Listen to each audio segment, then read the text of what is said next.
Bom dia, pessoal, tudo bem com você? Que bom estar aqui com você mais essa manhã para meditarmos na palavra de Deus, em cima das parábolas de Jesus. Eu creio que não existe assunto melhor do que falar sobre as Escrituras, falar do nosso Senhor. Então, junte-se aí com a sua família, tomem um café quentinho, que depois do teaser nos encontramos de novo para mais um estudo em cima das parábolas de Cristo.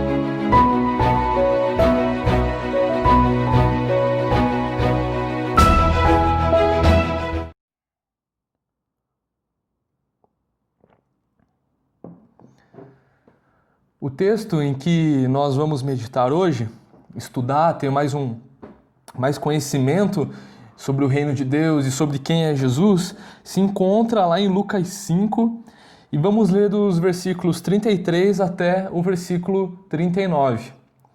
Lucas 5, versículo 33 até o 39.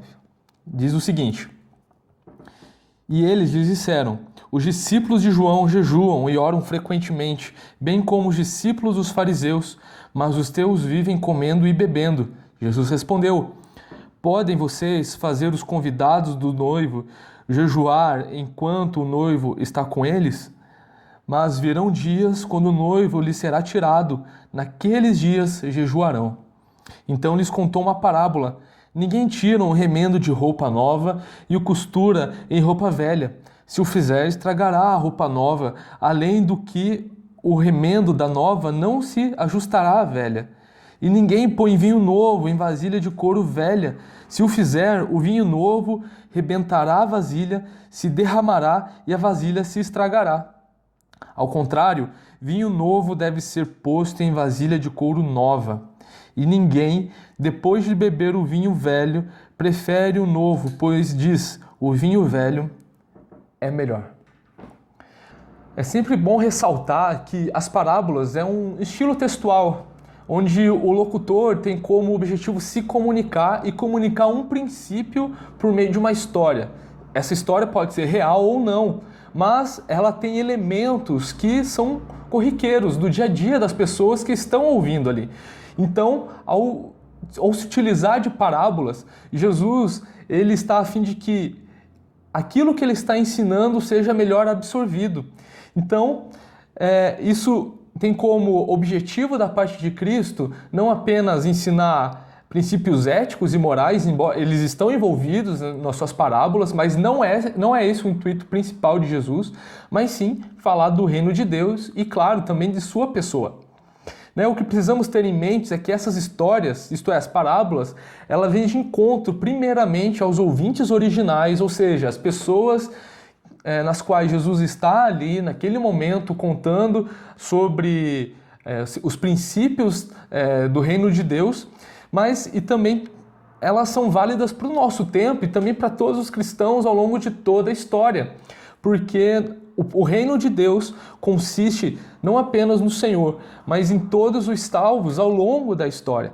A palavra de Deus ela é viva e mais atual do que o próprio amanhã. E por isso que ela faz sentido à nossa vida ainda hoje, vai continuar fazendo. Então, quanto ao texto em si, entrando mais profundamente agora nesse texto, eu queria dizer para vocês que esse mesmo texto que a gente leu aqui em Lucas 5, do 33 ao 39, ele também se encontra em Mateus 9, do 10 ao 13 e em Marcos 2, do 15 ao 17. Mas como podemos observar no texto em que estamos lendo, Jesus está continuando uma fala de um diálogo que ele e os fariseus entre ele e os fariseus, melhor dizendo, que se inicia ali no versículo 30 desse mesmo capítulo de Lucas 5. E todo o contexto ali se inicia a partir do versículo 27. Veja que nesse versículo, do versículo 27, Jesus ele chama Levi, ou Mateus, é a mesma pessoa, o mesmo evangelista Mateus, e pediu para que seguisse ele, a fim de que estivesse ele junto dentre os 12. E Mateus, ou Levi, ele faz isso com muita alegria e ele convoca uma festa ali entre que estavam participando os discípulos, Jesus, o próprio Jesus e seus amigos e publicanos, né? Lembrando que Levi ele era um publicano. Então, Levi, de forma particular, eu tenho muito apreço por esse chamado aqui e me cativa demais, mas vamos deixar isso para um outro momento. Nessa festa a gente vê também a presença de quem? Dos fariseus, como a gente vê ali na sequência no versículo 30. Né? A gente vê os fariseus murmurando contra os discípulos de Jesus por estarem comendo e bebendo com publicanos. A gente já viu em algumas parábolas aqui, como uma que o Paulo ensinou numa manhã aqui entre o publicano e o fariseu, onde o fariseu ele se orgulhava de não ser um publicano, ele dava graças a Deus por não ser um publicano. Porque o publicano, naquele contexto, ele era muito marginalizado. O contexto de Lucas, em todo o livro de Lucas, mostra também um contexto onde as pessoas, existem classes de pessoas, melhor dizendo, que são muito marginalizadas. E numa dessas classes se encontram os publicanos. Mas só para refrescar a sua memória, o que é um publicano? De uma forma bem direta, eles eram judeus que trabalhavam na coleta de impostos do seu próprio povo, ou seja, judeus cobrando impostos dos próprios judeus para o Império Romano, que era um império dominante em todo o mundo conhecido e que dominava ali a região da Palestina. E não apenas isso, muitos dos judeus eles cobravam mais do que era exigido pelo domínio romano. Eles acabavam extorquindo ainda mais as pessoas com a desculpa de estarem cobrando os impostos devidos, né? E a gente pode ver isso de uma forma bem clara na própria vida de Zaqueu, que no mesmo Evangelho de Lucas é tratado sobre isso. E é como os fariseus se mostram extremamente legalistas com praticamente tudo, criando um jugo imenso sobre as pessoas de uma forma geral, eles se indagam então o porquê dos discípulos de Cristo estarem com essas pessoas, porque os discípulos de Cristo estavam ali confraternizando com publicanos. Porque os publicanos eles eram considerados na mentalidade farisaica como pessoas indignas de salvação, eram pecadoras, como se os fariseus não fossem. Eles faziam muito essa distinção, né? E também eles se indagam porque se a gente for voltar no capítulo 4 e até mesmo no capítulo 5 de Lucas, a gente vai ver que Jesus ele vem ganhando destaque e se mostrando realmente sendo o Filho de Deus, sendo o Messias nesses capítulos. Por exemplo, no capítulo 4, a gente pode ver ali, nos versículos 31 a 37, que Jesus ele cura um endemoniado em Cafarnaum. Na sequência, nos versículos 38 e 39, Jesus ele cura a sogra de Pedro. Nos próximos versículos 40 e 41, Jesus ainda continua fazendo grandes feitos, curando as pessoas e expulsando demônios. No capítulo 5, que é o capítulo que a gente está tratando esta manhã, Jesus ele faz a cura de um leproso nos versículos 12 e 16. Também de um paralítico, que é muito famosa essa história do paralítico de Cafarnaum, que é aquele episódio onde os amigos desse paralítico fazem um buraco no telhado na casa onde Jesus está, e Jesus cura esse paralítico, perdoa os seus pecados também, ali nos versículos 17 e 26 de Lucas 5. E o texto da sequência, logo após esse, é o chamado de Levi. Então era normal, diante da rejeição judaica dos publicanos, né, dos grandes sinais que Jesus estava demonstrando, e claro, do legalismo dos fariseus, que estes últimos, os fariseus, viessem se perguntar do porquê os discípulos de Jesus estarem com esse tipo de gente. E Jesus é categoricamente responsável com as suas palavras e faz uma das melhores afirmações, ao meu ver, do Antigo Testamento, do Novo Testamento, melhor dizendo. Não são os que têm saúde que precisam de médico, mas sim os doentes. Eu não vim chamar justos, mas pecadores ao arrependimento. Jesus está falando tanto dos publicanos quanto até mesmo daqueles fariseus. A gente vê um conflito muito grande de Jesus com esses fariseus. Mas entrando propriamente dito no texto agora, de uma forma mais aprofundada do que essa, do que apenas analisar o seu contexto. No primeiro versículo do texto que a gente está lendo, no versículo 33, Jesus ele é questionado, né, do porquê que os discípulos de João e até mesmo os discípulos, os fariseus, jejuavam e oravam, né, frequentemente, e os discípulos de Jesus não faziam isso, mas estavam comendo e bebendo com os publicanos. Não existe aqui uma reprovação da parte dos publicanos nesse momento dos discípulos de Jesus e do próprio Jesus ser um comilão, por assim dizer, um beberrão, né? Mas está falando justamente sobre a não prática do jejum e da oração. Os fariseus e também os próprios discípulos de João tinham isso de uma forma muito intensa. Então, considerando que justamente o jejum desencadeou o conflito, os discípulos, então, ali, eles estavam sendo questionados porque era um sinal da vinda do Messias na mentalidade farisaica, de reconhecimento de que Jesus realmente seria o Messias por terem certos hábitos, né? Então, a gente vê ali no decorrer de toda a Bíblia que o jejum com a oração estava prescrita, né? Estavam prescritos, melhor dizendo, nas leis de Moisés, nos mais diversos casos. A gente pode ver um exemplo lá em Zacarias 7, nos versículos 3 e 5. Porém, o único jejum que era exigido pela lei era aquele que foi ordenado para o dia da expiação. Como podemos ver no contexto apresentado, os fariseus, ao chegar a Jesus comparando os seus discípulos e os discípulos de João Batista, fica claro que os fariseus haviam transformado esses preceitos de orientadores, melhor dizendo, quanto ao jejum, como uma exigência pétrea, por assim dizer, como algo que deveria ser e pronto, e acabou. Mas não, eles estavam transformando puramente aquilo que eram orientações do Antigo Testamento, né, que são palavras de Deus, em regras estritamente que deveriam ser obedecidas, porque eles estavam dizendo que precisavam ser obedecidas. Esse é um dos exemplos do legalismo que os fariseus traziam nesse contexto, né? Então Jesus ele responde nos versículos 34 e no versículo 35. No versículo 34, a gente vê que Jesus primeiro responde com uma pergunta. Podem vocês fazer os convidados do noivo jejuar enquanto o noivo está com eles? Mas virão dias quando o noivo lhes será tirado naqueles dias, melhor dizendo, jejuarão. Como a gente vê aqui, os discípulos de Jesus, isso é, não somente os 12, mas especialmente os 12, não tinham tal prática de permanecer com um jejum. Embora isso não queira dizer que antes deles conhecerem a Jesus, que eles não tinham esses hábitos. Muito provavelmente eles tinham esses hábitos, porque eles eram ensinados a ter esses hábitos, porque a responsabilidade dos fariseus era ensinar o povo.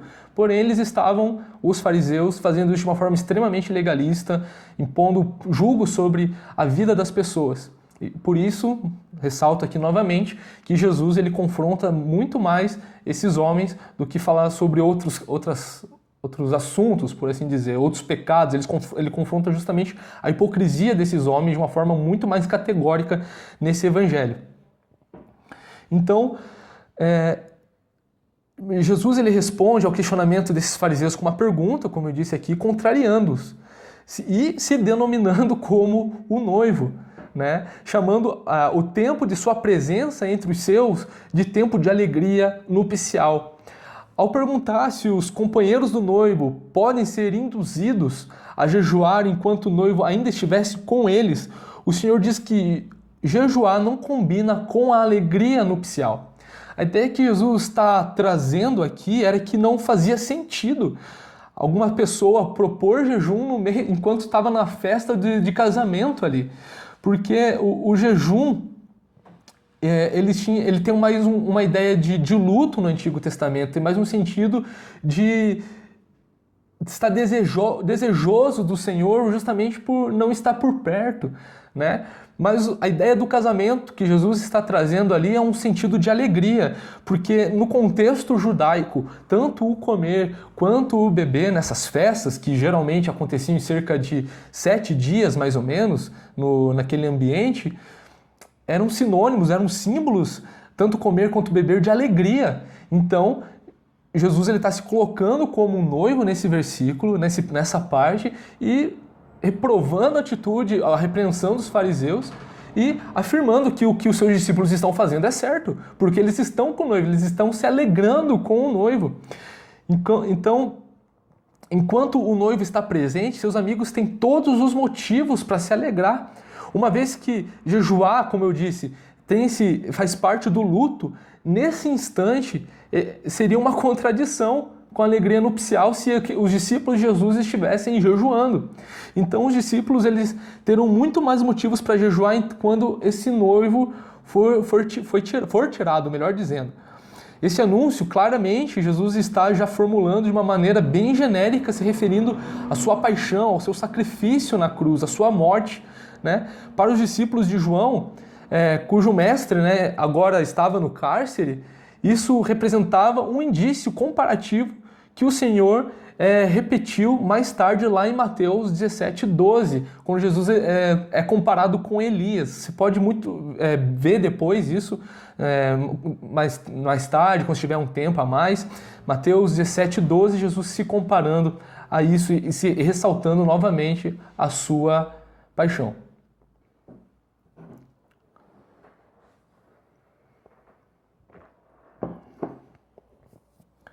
No versículo seguinte, o versículo 36, entramos agora de uma forma mais aprofundada no texto, que é as duas parábolas que estamos trazendo essa manhã, que é a parábola das roupas e a parábola do vinho novo.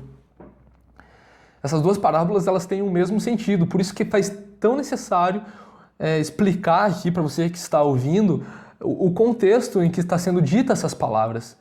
Porque não faria o menor sentido simplesmente contar a parábola aqui e aplicar qualquer outra coisa. Não, a gente precisa entender, como a gente falou, tem trabalhado ao longo dessas parábolas que estamos estudando. Precisa primeiro ali, naquele momento, a gente entender que deve fazer sentido na vida dos ouvintes originais para que a gente entenda aquilo e faça sentido na nossa vida. No versículo 36, Jesus ele inicia sua parábola dizendo: ninguém tira remendo de roupa nova e o costura em roupa velha. Se o fizer, estragará a roupa nova, além do que o remendo da nova não se ajustará à velha. A gente tem visto até esse momento, todo esse contexto a fim de que a gente agora entenda o que Jesus está querendo dizer através dessas parábolas, tanto das roupas quanto do vinho.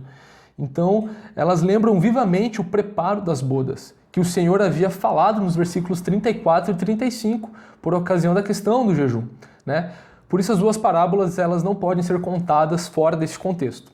Então os dois primeiros evangelhos, como Mateus e Marcos, eles contam essa mesma narrativa, sobre o dano das roupas, como a gente viu aqui nesse texto. Porém, Lucas ele cita dois danos, que é a danificação da nova veste e os rasgos da veste velha. Óbvio, se formos remendar uma roupa, como o texto aqui está nos propondo, uma roupa que seja surrada, velha, com tecido novo, depois de pouco tempo, o buraco, o remendo vai ser muito mais aberto, o rombo vai ser muito maior na roupa. Então não faria sentido aqui chamar de novo, porque não se sustém pegar uma roupa velha e colocar remendos novos e chamar de novo. Era o que Jesus está querendo dizer aqui. Não faz sentido continuar com as mesmas vestes velhas, ou seja, com os mesmos ensinamentos dos fariseus velhos, de jugo, e atribuir conceitos ou até mesmo princípios do que Jesus estava trazendo àquela roupa velha. Não, Jesus está dizendo que é necessário trocar de roupa inteira, ou seja, deixar o que é velho para que se vista de uma roupa nova. Então, a nova veste a que Cristo se refere é uma nova vida dos discípulos. Não é besteira contar na nova vestimenta um pedaço de pano para remendar a roupa velha. É insensatez isso. Não é harmônico. A novidade de vida trazida por Jesus não se contém naquilo que é velho. Não tem como existir isso. E era isso que não fazia sentido na mentalidade, no sistema legalista daqueles fariseus. Nos versículos 37 e 39 adiante, a gente vai ver uma outra parábola, onde Jesus ele usa a figura do vinho, mas necessariamente do vinho novo e do vinho velho. E ninguém põe vinho novo em vasilhas de couro velhas ou odres, em outras versões. Se o fizer, o vinho novo rebentará as vasilhas, se derramará e as vasilhas se estragarão. Pelo contrário, vinho novo deve ser posto em vasilhas de couro novas. E ninguém, depois de beber o vinho velho, prefere o novo, pois diz, o vinho velho é melhor.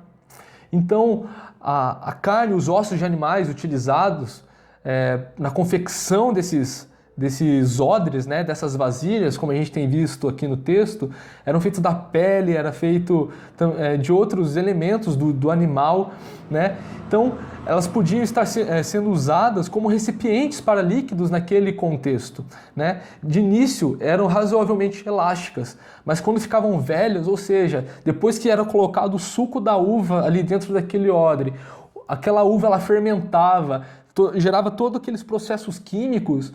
Por ser também componentes orgânicos, o odre, né, por ser de pele geralmente, de animais, se estendia.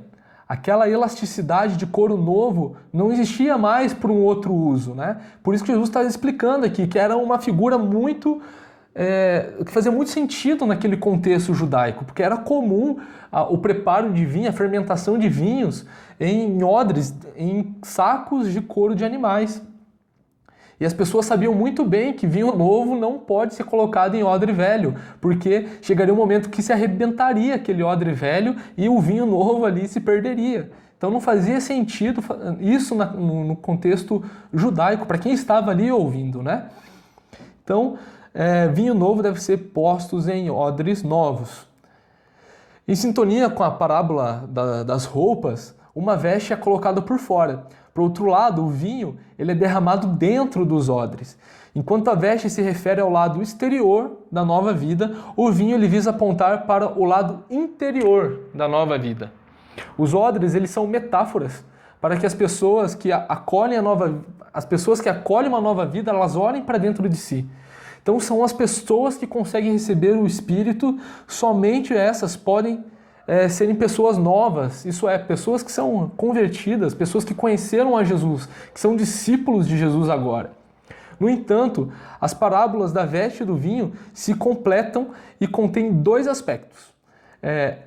O novo não deve ser misturado ao velho com o fim de melhorar o velho, e a libertação e a novidade total somente valem para pessoas novas, isto é, as pessoas claramente convertidas. Então as pessoas que estão assim tão acostumadas, não querem mudança de vida de fato, mas que se dizem ser cristãs, que se dizem pessoas que conhecem a Jesus, que são discípulos de Jesus, mas mantendo hábitos, mantendo certas ideias até mesmo da mentalidade adâmica que supostamente foi deixada, foi sepultada com Cristo. Essas pessoas elas não conseguem comportar o vinho novo, não conseguem comportar o Espírito Santo dentro delas, porque realmente elas não foram transformadas. Então, quando o Senhor diz que ninguém coloca vinho novo em odres velhos, ele também está justificando o procedimento de João Batista, por exemplo, que os fariseus colocaram ali nessa conversa como força de argumento para testar os discípulos de Jesus, para testar o próprio Cristo, né? Porque João Batista, ele sempre direcionou os seus discípulos. Se a gente for ver em Lucas 3, em Mateus 3, a gente vai ver que existe sempre essa prerrogativa de João Batista, aquilo que foi prenunciado lá em Isaías, de que ele apontaria para Jesus, ele apontaria para aquele que viria como o Messias, viria como o Salvador. Então, era isso. Era basicamente isso que Jesus estava apontando ali. E como que isso tudo pode fazer sentido nas nossas vidas, né? Então, eu quero trazer pelo menos 3 pontos aqui de uma forma prática, para que a gente viva isso de uma forma que seja eficiente e verdadeira na nossa vida. É impossível absorver as coisas novas de Deus à velha criatura. A figura do odre e do seu elemento interno, isto é, o vinho, deixa isso bem claro. Em Cristo, nos tornamos novas criaturas. Deixamos as coisas antigas de outrora, quando estávamos cegos pelo pecado. E agora agimos pela fé e pelo amor ao nosso Senhor. Da mesma forma, a figura das roupas velhas com remendos novos também se aplica nessa incompatibilidade entre velho e novo, pois é impossível aperfeiçoar o velho com atributos novos. É impossível. O velho homem nunca vai ser aperfeiçoado, mas se faz necessário um novo andar de Cristo. O velho homem está sepultado a partir do momento em que nós caminhamos com Cristo. A partir do momento que somos discípulos com Jesus, nós morremos com Cristo, para que a gente viva com Cristo. E é esse novo homem que vai, ao longo das nossas vidas, vai ser aperfeiçoado, incrementado. É o processo da santificação. Um segundo ponto é que o costume ao que é antigo pode nos impedir de experimentar o que é novo. Não estou dizendo aqui que há novas revelações fora das Escrituras, algo do tipo. Não. A palavra de Deus, ela permanece a mesma e assim será sempre. Então desconfie de qualquer pessoa que falar o contrário disso. O sentido dessa minha afirmativa é que o Senhor ele continua agindo de forma orgânica na vida da igreja, ou seja, na vida dos salvos em Jesus, conforme os tempos. Deus ele continua o mesmo, a Bíblia continua sendo a mesma, mas isso não nos impede de olharmos para as demandas à nossa volta e agirmos de forma onde sejamos entregadores eficazes do Evangelho por meio de palavras e ações, nos alegrando e anunciando a esperança vindoura que é a volta do nosso Senhor para aqueles que estão vestindo ainda roupas velhas e acostumados com um vinho velho. As roupas, isto é, a identidade que o Senhor entrega, jamais se deterioram. E o vinho, ou seja, a alegria, sempre continuará novo. E um terceiro e último ponto é que hoje o noivo não está conosco na forma física. Nós celebramos a ceia do Senhor, nós cremos que Ele está ali presente espiritualmente, também nos elementos, nós acreditamos nisso. Mas o Senhor, em suas parábolas, fala sobre o reino de Deus que se deu início lá na eternidade, mas que no tempo dos homens, no nosso tempo, foi inaugurado através da sua vida, do seu ministério, da sua morte, da sua ressurreição e da sua ascensão, e com a promessa de que voltaria fisicamente para consolidar este reino que já fora inaugurado. No dia de Pentecostes, lá em Atos 2, isso fica muito claro, primeiramente nos judeus, que foram os judeus que entenderam as maravilhas do Senhor que estavam sendo ditas ali naquele momento. Pessoas deste contexto também que vimos aqui nessa parábola e que foram propagando ao longo dos tempos, naquele início da igreja, até chegar hoje em nós. Temos o Senhor em nós, por isso que nós podemos nos alegrar, porque além do Senhor conosco, nós temos as suas promessas de uma nova Jerusalém, de que nós viveremos com Ele para sempre, sem o jugo do pecado. Então nós podemos descansar no Senhor de forma grata e de forma esperançosa quanto à sua vinda. A palavra do Senhor é viva. O Senhor Jesus nos faz novos a fim de que andemos em novidade de vida. Não podemos perder isso de vista, pois Ele é tudo que nós temos. Ele é a nossa alegria. Devemos espalhar esta alegria para o mundo, rejeitando legalismos, a fim de que o Senhor seja conhecido por ser o Senhor do que é realmente novo e alegre. Quando Ele voltar, tudo se fará novo e não haverá mais tristeza. É uma promessa do Senhor na nossa vida. E é por isso que nós podemos estarmos confiantes nele e nas coisas que estão acontecendo, por mais difíceis que sejam. Existe uma alegria eterna e essa alegria está no Senhor Jesus. Por isso, permaneçamos confiantes, firmes nas promessas do Senhor Jesus, porque Ele irá retornar. Amém? Vamos orar? Querido Deus, muito obrigado, Pai, porque o Senhor é bom, o Senhor é o Deus da alegria, o Senhor é quem restaura a alegria no nosso coração, no nosso ser. Obrigado, Senhor, por ser um Deus vivo. Tantas ideias, Pai, tantos deuses, por assim dizer, existiram ao longo da história, mas o Senhor permanece porque o Senhor é o único Deus vivo. E o Senhor é tão bom, Pai, tão amoroso, que nos dá a alegria da salvação dia após dia, para que a gente aqui, Pai, enquanto o Senhor não volta, já desfrutemos dessa alegria. Que nosso coração, Pai, se mantenha sempre esperançoso no Senhor. Que o nosso coração, Pai, sempre tenha a confiança de que o Senhor está no comando e no controle de todas as coisas. Pedimos, Deus, para que o Senhor continue fazendo a boa obra que foi iniciada na nossa vida. Te peço também, Deus, para que o Senhor continue a cuidar do teu povo, a cuidar das pessoas, Pai. Que este mundo ainda que precisa tanto do Senhor ouça a mensagem da alegria do Evangelho. Porque o Evangelho, o Senhor Jesus, é o que traz sentido a todas as coisas. É o que traz a plena alegria a todas as coisas. Obrigado, Senhor, por ser esse Pai de amor. Obrigado, Deus, porque o Senhor tem restaurado dia após dia a alegria da salvação em nossas vidas. Obrigado, Senhor. No nome santo e poderoso de Jesus que eu oro. Amém.